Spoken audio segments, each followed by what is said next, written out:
milhão na minha carreira, não. Não foi, como falei, Não foi água, não, menino. ela tem força.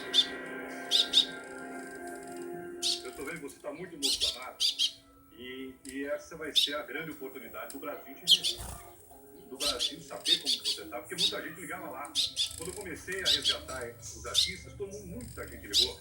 Geraldo, vai lá atrás do Chechel, viu o Chechel, tem que voltar a cantar. Tem uma coisa, a tua voz está excelente ainda.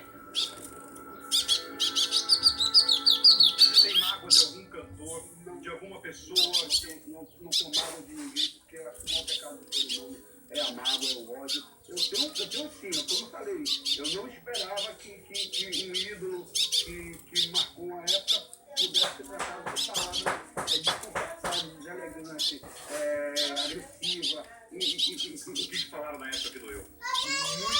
Muita coisa. Chechel acabou.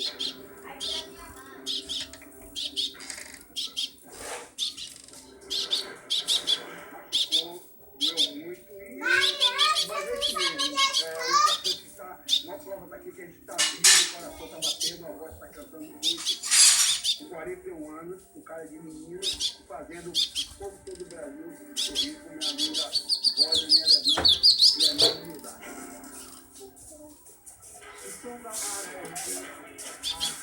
Já comeu, Marcos?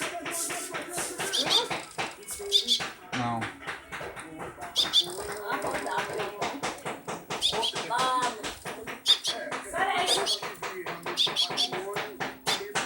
Educação financeira.